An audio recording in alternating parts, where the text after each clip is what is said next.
Hi friends, so today we're going to read a book, Otis and the Scarecrow. Otis and the Scarecrow. And this book was a #1 New York Times bestseller written by Loren Long.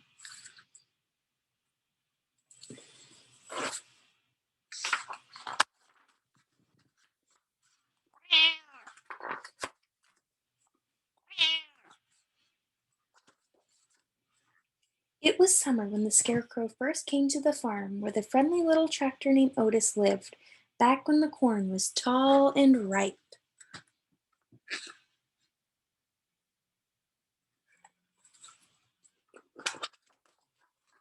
Otis recalled how the crows had scattered at first. They wanted nothing to do with the Scarecrow, which made the farmer very happy. Otis was also happy. A new friend had come to live on the farm. But when Otis went to welcome him, the Scarecrow didn't smile or say hello. He just stood there, a sour look on his face, staring at the cornfield. After a while, Otis left him alone.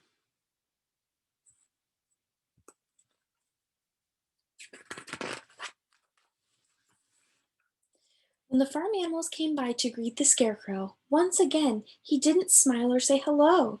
He just stood there, that sour look on his face, staring at the cornfield. The animals didn't know what to think. Who was the new creature? The horse curled his lip at the Scarecrow's musty smell, and the ducks pointed at his tattered clothes. The little calf and the puppy were frightened by him. Finally, the bull snarled, huffed, and turned away, and the Scarecrow stood there, alone.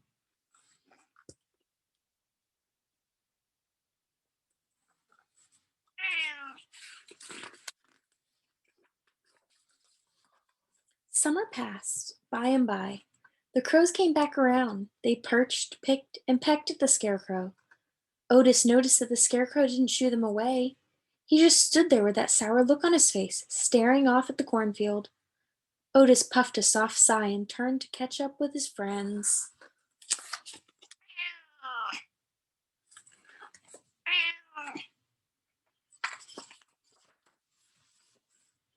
Autumn eventually arrived. The days grew shorter and cooler. Harvest time had left the fields bare except for the plump pumpkins dotting the fields orange.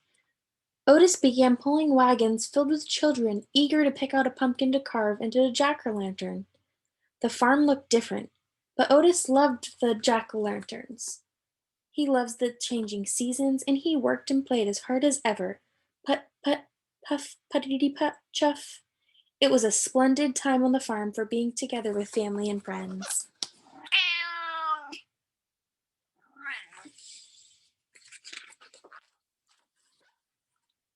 The cool air drifting through the hills made the animals more rambunctious than ever.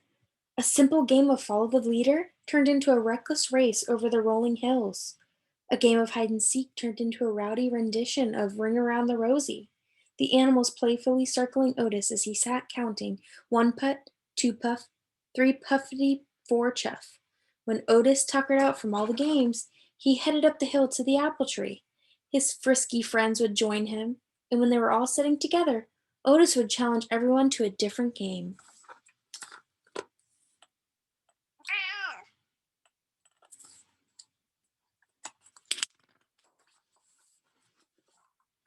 The quiet game. The quiet game is a contest in which everyone must stay quiet and still. No sounds, no laughing, no snorting, quacking, giggling, or puffing. The player who stays quiet the longest wins. Otis knew the animals loved playing any game, even one that challenged them to sit still. To start the game, he would surge his engine to get everyone's attention, take in a deep breath of air, and let out a long, soft put puff puttity shh. Who do you think's gonna win the quiet game? I think I know who. Otis would sit quietly and look over the farm. There was Mud Pond, full with the autumn rains. There was the plump pumpkins dotting the fields orange.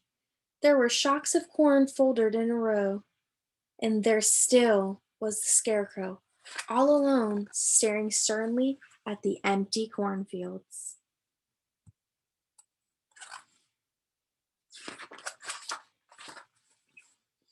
The puppy was always the first to lose the quiet game. He just couldn't sit still. The bull would twitch his nose, which made the little calf giggle. This made the bull chuckle with a snort. The bull's snort would amuse the ducks, and their bottoms would wiggle as they held back their giggles. The sight of the ducks' wiggling bottoms would amuse the horse so much that he would roll on the ground, neighing with laughter. At this, the ducks would quack out loud, and soon everyone would be laughing, snorting, quacking, and giggling. This always left Otis the winner, a big grin on his face as he sat under the apple tree with his friends. One day, a cold rain set in. Otis and the animals ran for cover under the apple tree. They huddled together for warmth as Otis looked over the farm. There was the overflowing mud pond. There was the shiny wet pumpkins and the soaked corn shocks all in a row.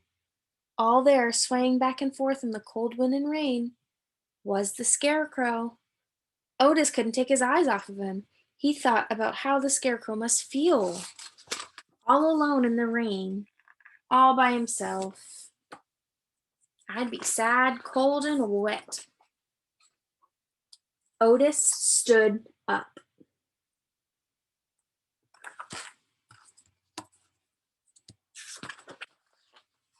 He marched down the hill, put, puff, puttity, chuff, and crossed into the empty cornfield. Without hesitation, Otis chuffed and puffed straight up to the Scarecrow. Here he goes down the hill, and he's heading towards the Scarecrow. Back under the apple tree, the animals watched intently.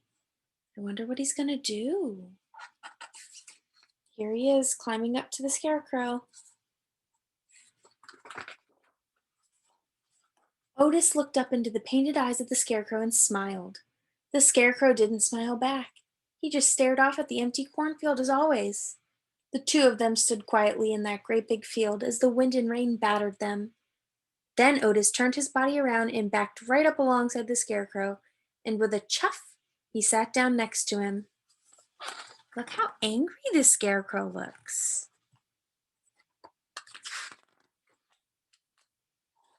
Suddenly, the little calf and the puppy scampered down the hillside, crossed into the cornfield, and curled up right next to Otis. Gradually, the cow and horse ambled down the hillside. Before long, the ducks waddled their way down too. All his friends are coming down the hill to meet them up by the Scarecrow. And finally, the big bull sauntered down into the field, joining the others.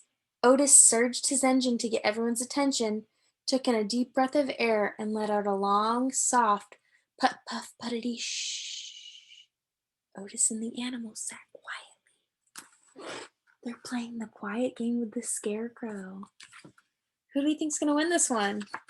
I don't know if it's going to be Otis this time. Until the puppy couldn't sit still another minute. The bull snorted out on the calf's ears. The ducks wiggled their bottoms, and soon everyone was giggling, quacking, laughing, and even puffing.